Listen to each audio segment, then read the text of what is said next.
Kalojeni natën e gjysmës së muajit Shaban me namaz, kurse ditën me agjërim.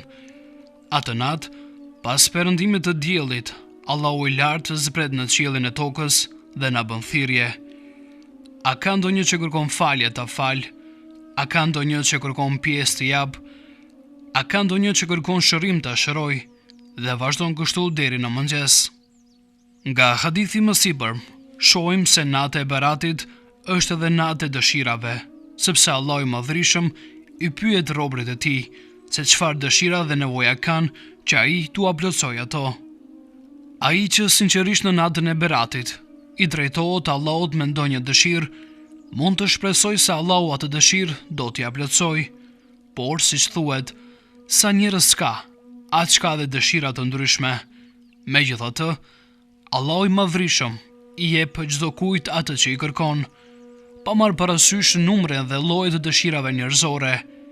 Ai jep edhe besimtarit edhe jo besimtarit atë që duan zemrat e tyre. Pikërisht sipas këtyre dëshirave, njerëzit edhe ndryshojnë. Ky diversitet i dëshirave njerëzore është shpjeguar me Kur'an. Ajetet kuranore, të cituara në fillim të hutbes, na flasin se gjithmonë ka pasur dhe do të ketë të atill që do të lutem për të mirat e dunjas, kurse për ahiret, ata nuk do të kenë asgjë, por nga ana tjetër, ka edhe nga ata që lutem për të mirën e të dy botëve. Besimtari sinqert duhet gjithmonë t'i lutet Allahut për të mirat e dunjas dhe të ahiretit, dhe në natën e Beratit i ofrohet mundësia për përmbushjen e këtyre dëshirave. Një nga lutjet më të mira është lutja e Kuranit, të cilën e ka bërë Ibrahimi a.s., të cilën edhe ne lexojmë pas çdo namazi dhe lutemi për faljen e të gjithë neve, e ajo është: O Zoti ynë, më fal mua dhe prindrit e mi dhe besimtarët në ditën kur do t'jepet llogari. Ti drejtohemi Allahut me fjalët e lutjes së theksuar dhe ta lexojmë sa më shumë në natën e Beratit, sepse kjo është nata me begati të jashtëzakonshme. Në traditën tonë, kjo natë njihet edhe si nata e faljes apo nata e fatit. Bismillahirrahmanirrahim. Alhamdulillahi rabbil alamin, wal aqibatu lil muttaqin wala udwana illa ala adh-dhalimin. Wa usalli wa usallim ala ashrafil anbiya'i wal mursalin. Salawatullahi ta'ala alayhi wa alayhim ajma'in. Amma ba'd. يقول الله تبارك وتعالى في محكم تنزيله بعد أعوذ بالله من الشيطان الرجيم بسم الله الرحمن الرحيم إنا أنزلناه في ليلة مباركة إنا كنا منذرين صدق الله العظيم وصدق رسول الله الكريم ونحن على ذلك من الشاهدين. Të nderuar dhe të dashur, të cilët po na ndjekni përmes kësaj radio televizie të Shkupit, Zoti inshallah ju dhash të mira dhe shëndet edhe këtyre të cilët po mbajnë kujdesin që ta ngjallin fenë islame dhe ta ruajnë këtë mirë të cilën e kemi pas me shekuj.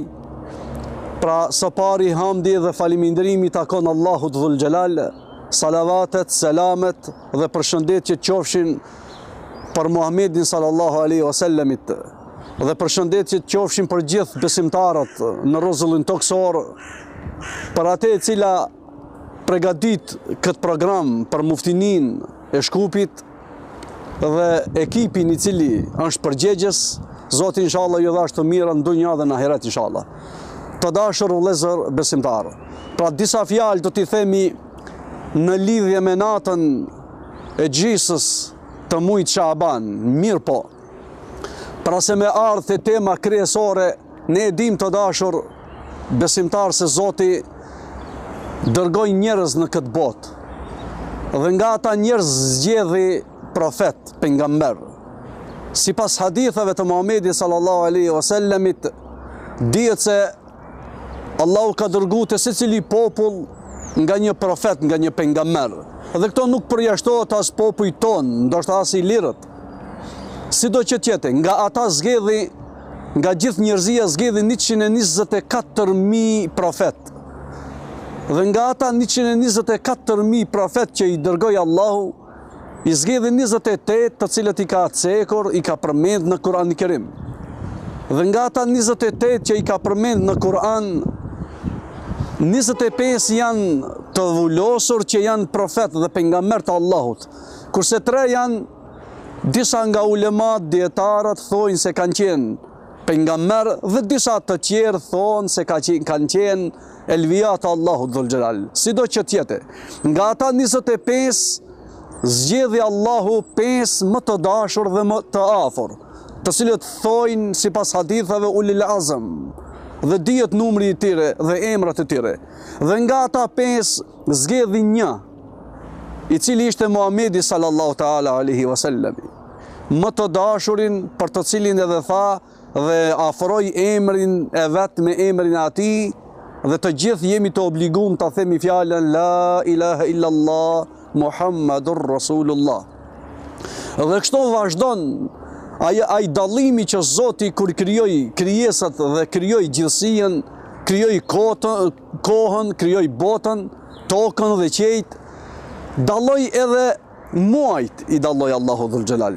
Të cilët muaj dihet se përmendën sipas haditheve të Resulullahit sallallahu alaihi wasallamit, 3 muaj janë të shenjtë dhe më të dashur, dhe Allahu e don ibadetin dhe adhurimin e robëve të tij në këta 3 muaj. Muaji i parë është Rexhepi, muaji i dytë është Shabani dhe muaji dhe mjalta e gjitha muajve, maja e gjitha muajve të cilët Zoti dhe e ka caktuar më të vlefshme dhe më të mirë është Ramazani. Dhe nga netët Allahu dhul xhelal dalloi disa net, nga gjitha netët që krijoi brenda vitit, dalloi natën e Lejletul Qadrit, që dihet që është e vlefshme dhe e mirë. Në atë net caktohen shumë gjëra, në atë net falen njerëzit, në atë net Allahu dhul xhelal i shikon robët e vet dhe disa nga robët e tij i fal. Netët tjera të cilët janë të dalluara janë netët e Bajramit, që i ka dalluar Allahu dhul xhelal. Dhe pastaj vijnë ditët që Allahu i ka dallu janë dita e Xuma, për të cilën thot Muhamedi sallallahu alaihi wasallam që një prej ditave më të dashura dhe më të mira dhe më me bereqet është dita e Xuma, dhe në atë ditë falen mëkatet dhe gjunahet dhe pranohet lutja e besimtarit. Dhe në tash ndalmi te ajo e cila tema kryesore është pra nata e gjysës Shabanit, e cila ka disa emra, kanë thonë ulemat dhe dietarët kjo natë. Një prej emrave të saj është nata e Beratit, që më parë pse e ka marrë natën e Beratit, që më parë njerëzit kur kanë pastru pasuninë e vetë dhe kanë dhënë zekatin, natën e gjymsës Shabanit, e cila është nata e Beratit, e kanë dhënë zekatin dhe me një fjalë janë pastru nga ngarkesa që e kanë pasën para madhnisë Allahut dhul xhelal. Dhe një emër tjetër thot nata e bereqetit, që Allahu dhul xhelal po jip ka dhe po shloj ka bereqet në atë natë, po shloj ka të mira në atë natë. Arsyeja për emrimin e natës së Beratit si natë e faljes është hadithi i pejgamberit sallallahu alaihi wasallam ku thot: kjo natë është nata e 15 e muajit Shaban. Në këtë natë Allahu i shpëton njerëzit nga xhenemi sa numri i çimeve të deleve të fisit të Beni Kelb, por nuk i shikon fytyrat e atyre të cilët i bëjnë shirk atij, të atyre që bëjnë urrëtie dhe armiqsi ndaj muslimanëve, të atyre që i shkëpusin lidhjet me të afërmit, të atyre që mburen dhe janë mendje mdhënj, të atyre që nuk i respektojnë prindërit dhe të atyre që vazhdimisht pinë alkohol. Gjithashtu nga hadithi mësojmë se në natën e Beratit falen edhe të vdekurit dhe pranohen lutjet e të gjallëve për ta. Hazreti Aisha radiallahu anha ka treguar, një natë kur ishte nata e 15 e muajit Shaban, nuk e gjeta pejgamberin sallallahu alaihi wasallam në shtëpi dhe shkova për ta kërkuar.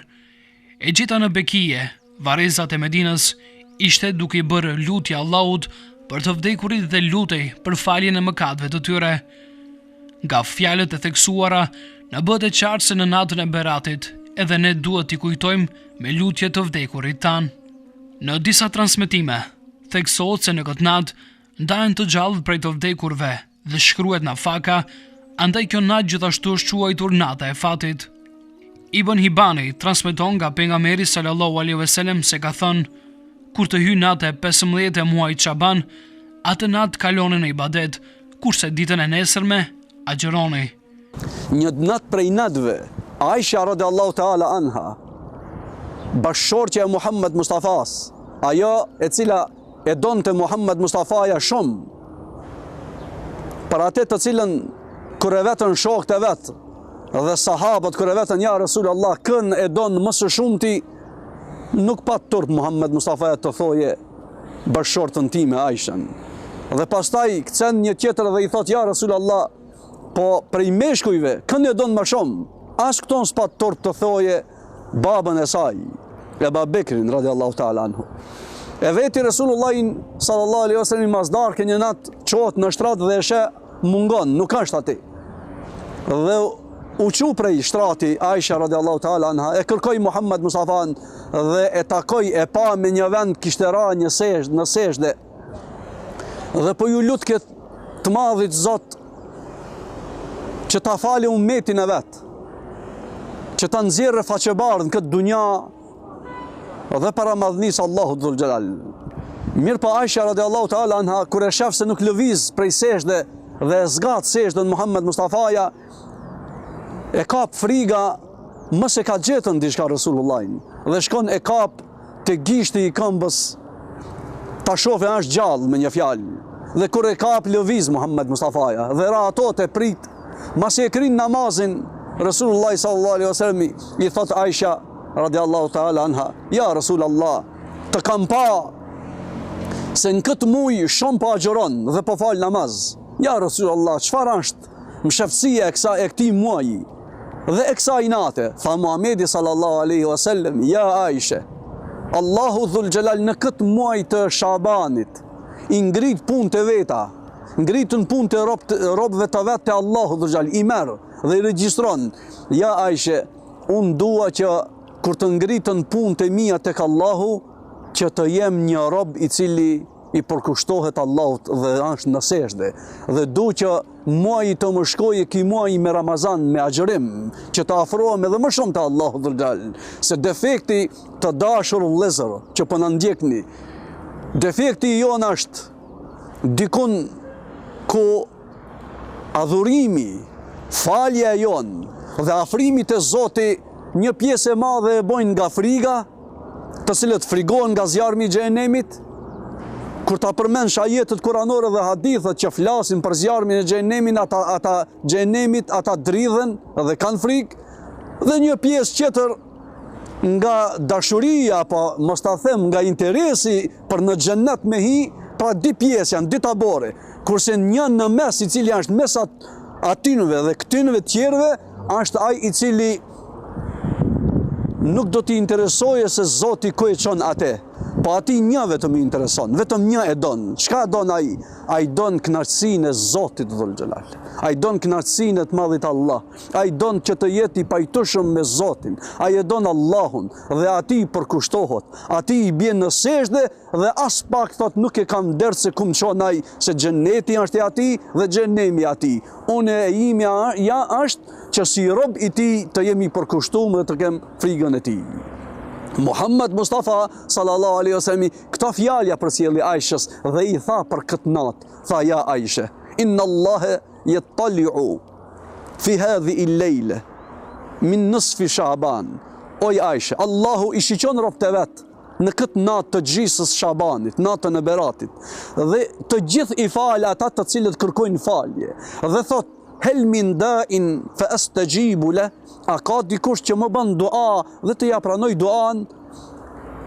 Hel min mustaghfirin fa aghfiru la, a ka ndonjë që kërkon falje dhe t'ja fali mëkatin dhe gabimin që e ka bën, se Zoti është falës. Zoti fal. Shpresa kur besimtari nuk do t'i hupe shpresa besimtarit. Asnjëherë. Pse? Sepse kemi një Zot bujar, kemi një Zot i cili fal, kemi një Zot i cili sa të bësh gjunahe dhe mëkate, nëse një ditë të kujtosh, të kthesh te ai ta hap derën e rahmetit dhe të mëshirës pa shibe. Ja Aisha, Zoti sonte i shiqon robët e vet dhe të gjithë i fal. në përjashtim të dy njerëzve nuk i falë. Tha Aisha radiallahu ta'ala anha, ja Rasulullah, kush janë ata? Cilët janë ata që Zoti si falë këtë natë? Tha Rasulullah alayhi salatu wasalami, mushrikun, ai cili bën shirk, ai cili nuk beson në Zot, ai cili nuk e njeh Allahun dhe nuk e njeh as Muhammed Mustafan, ai cili nuk njeh kur gjon këtë dunja, atë Zoti nuk e fal, sepse shirku ja fshin gjitha, edhe nëse ka punë të mira, edhe nëse ka sevape, diçka bën ndonjë të mirë, shirku ja fshin gjitha punët të mira që i ka. Dhe pastaj vazhdoi Muhamedi sallallahu alaihi wasallam dhe tha, dhe të dytin Zoti nuk e fal, i cili është el mushahin, një kategori e njerëzve që për fat të keq të dashur vëllezër dhe motra, për fat të keq është prezent në mesin ton, një njeri të cilin Zoti nuk e fal këtë natë, është ai i cili nuk ka muhabet, nuk hin dhe nuk del me farefis dhe me akraba. Një njeri i cili ma hidhrim me farefisin e vetë, ma hidhrim edhe me besimtarët, me muslimanët, dhe për të gjithë është i mirë, vetëm për besimtarët jo. Një njeri i cili mban të keqe dhe të zezë në zemrën e vetë për muslimanët besimtarët. Një njeri i cili kur e zën gjumi, nuk e zën nga dalë, po e zën duke mendu nesër kujt ja boje një dallaver, kujt ja boje një të keqe, kujt ja boje një dëm, çka ti boje filanit. Këtë ja Aisha Zoti nuk e fal. Nuk e fal një bashkëshort, një burr i cili nuk ja fal një gjuna, një mëkat grujës bashkëshortës. Nuk e fal një bashkëshorte e cila me kokforcinë e vet nuk bën lëshime ndonjëherë nga lëshimet e burrit që i ka bë. Nuk e falë Allahu dhul xhelal një besimtar, një rob të vetin, i cili robi Allahut dhul xhelal. Thot Muhamedi sallallahu alaihi wasallam, është ndalueshme dhe është haram për një musliman i cili më shumë se 3 ditë nuk flet me vllahun e vet. O vëllezër, o besimtar, sa ka në mesin ton që vinë në xhami falen ditë e natë, sa ka në mesin ton që gjithmonë po e përmendi këtë temë, gjithmonë po flas në lidhje me këtë temë, edhe nuk do të nalna sa të jem gjallë, sa të jem gjallë nuk do të nalna. Sa ka në mesin ton që nuk hin mes veti akraba dhe farefis, e ku të vjen nata e gjysmës Shabanit, gjithë natën falen, nata e Kadrit, tan natën falen, majnë agjërim, namaz në safin e parë mas imamit dalin, por vallahi kot është, e kot është morë vëlla. Nëse nuk je mirë me muslimanët, me robët e Allahut, nëse nuk je mirë me njerëzit që jetojnë në tokë, e ke kot, se Allahu thot, ai i cili nuk është mirë me njerëzit, le ta dije se as me Allahun nuk është mirë. Po ai i cili është mirë me njerëzit, le ta dije se edhe me Allahun është mirë. Në natën e Beratit duhet të falim namaz nafile, të lexojmë Kur'an, të këndojmë salavat dhe të bëjmë istighfar. Allahu i plotfuqishëm në natën e Beratit i përcakton gjërat për tërë vitin vijues. Në natën e Beratit regjistrohen edhe ata që do të vdesin atë vit dhe atij numri asgjë nuk i shtohet e as nuk i hiqet. Prandaj, le të angazhohemi edhe ne me lexim të Kuranit, le të kujtojmë të vdekurit ton duke bërë lutje për ta, le të falim namaz nafile, le të lutemi Allahut për të mirën e kësaj bote dhe të botës tjetër. O Allah i plotfuqishëm, të lutemi për mëshirë dhe falje në natën e bekuar të Beratit. Në këtë muaj të bekuar, na i fal mëkatet tona dhe na udhëzon në rrugën e drejtë. Amin. Pejgamberi alayhis salam, natën e Beratit e kalonte në ibadet, e për këtë ka porositur edhe ummetin e tij. Lidhur me këtë, siç transmeton Deilemiu, pejgamberi i mëshirës ka thënë: Jam 5 kohë në të cilët duaja e drejtuar Allahu xhaleshanuhu nuk kthehet, dhe ato janë: secila natë që i paraprin ditës së Xuma, nata e parë e muajit Rexhep, nata e gjysmës së Shabanit, pra nata e Beratit, dhe netët që u paraprin 2 ditëve të bajrameve. Nata e Beratit, e cila ndryshe quhet edhe nata e Shefatit, do me thënë nata e faljes, amnistis, na rikujton se jemi në prag të muajit të Ramazanit, sepse nga kjo natë deri në Ramazan na ndajnë vetëm 2 javë. Kështu që kjo natë sikur na ofron gëzim e kënaqësi dhe na shtyn të përgatitemi sa më shumë e më mirë për pritjen e muajit të agjërimit. Në fakt, kjo dhe ka qenë praktike e pejgamberit alayhis salam, e familjes së tij dhe ashabëve në përgjithësi. Nëse në muajin Shaban agjërojmë nafile ose agjërojmë farzin që i kemi borxh, por që na ka mbetur pa agjëruar, është veprim i mirë dhe e pëlqyeshme, sepse agjërimi gjatë Shabanit është edhe përgatitje për Ramazan. Kështu, ibadetet që duhet shtuar gjatë Ramazanit, siç është leximi i Kuranit, mirë është që ato të shtohen edhe në Shaban. Enes ibn Maliku transmeton: kur arrinte muaji Shaban, ashabët i përkushtoheshin leximit të Kuranit. Besimtarët në këtë muaj e ndanin zekatin e pasurisë së tyre dhe ua jepnin të varfërve, në mënyrë që duke pasur për syfir iftar, të kishin mundësi për të agjëruar. Ndërkaq, kadint apo gjyqtarët dhe mëkëmësit guvernatorët ose ua zvoglonin dënimin ose dhe amnestonin kërritësisht të burgosurit. Tregtarët i paguanin borxhet e tyre, e kur vinte Ramazani, bënin ngusull dhe hynën në itikaf. Muaji Shaban, në të cilën edhe konsiston nata e Beratit, është muaji i pejgamberit alayhis salam, sepse ai ka thënë: Rexhepi është muaji i Zotit, Shabani është muaji im, kurse Ramazani është muaji i umetit tim. Kështu muaji Rexhep është muaji i faljeve të gjunaheve. Muaji Shaban është për pastrimin e zemrës, ndërkaq muaji Ramazan për t'ju afruar Allahut të Gjithëmëshirshëm. Allahu inshallah na i mundsof që këtë natë ta jetojmë ashtu si ka porosit Muhamedi sallallahu alaihi wasallam, me ibadet, duke lexuar Kur'an dhe duke pat kujdes këta di grupe që i ceka, duke bën istighfar, duke lutur Allahun që të na falë neve dhe gjithë këtë ummet të Muhamedit sallallahu alaihi wasallam, Allahu t'i falë të gjallët, të cilët jemi, Zoti i t'i falë të vdekurit, të cilët kanë vdekur dhe kanë shkuar në atë botë, Zoti t'i nxjerrë para madhnisë t'i faqebardh dhe neve inshallah Zoti për hir dhe nder të këtyre muajve të mëdhej të Rexhepit, Shabanit dhe në prag të muajit të Ramazanit na dhash dashurinë mes veti, se vetëm me dashuri arrihet kënaqësia e të madhit Allah. Allahu qoft razi, Allahu ju nderoft edhe juve të cilët u kujdesët për këtë program dhe i rujt të gjithë ata të cilët e mbrojnë dhe e ruajnë këta troje tona, edhe muftinin e Shkupit në krye me muftion e nderuar dhe të gjithë ulemat dietarë të cilët japin kontributin e vet dhe gjithë ata të cilët ja dojnë të mirën fesë islame. Velhamdulillahi Rabbil Alamin. El-Fatiha. Nata e Beratit është edhe nata e pendimit. Nata si kjo është rast ideal që të bëhet taube istighfar, pra që të pendohemi sinqerisht. Njeriu mbase mund edhe të gaboj, por nuk guxon të harrojë se e ka Allahun e Gjithëmëshirshëm. Ai nuk mund të harrojë të mos pendohet dhe të mos i përmirësojë gabimet e tij. Lidhur me këtë, pejgamberi alayhis salam ka thënë: Ju të gjithë mbase jeni gjunaqar, por më i miri nga gjunaqarët është ai i cili pendohet. Se nata e madhe e Beratit ose nata e gjysmës së Shabanit ka rëndësi të veçantë. Prandaj nuk duhet humbur këtë rast të mirë që këtë natë të mos e zbukurojmë me nafile namaz, me sadaka, me përmendje Zotin, me kërkim falje, me agjërim të ditës së saj, si dhe me vepra tjera të dobishme, me të cilët kështu do të arrijmë kënaqësinë e të Madhit Zot. O Zoti i Gjithëmëshirshëm, mos na ndaj prej rahmetit tënd.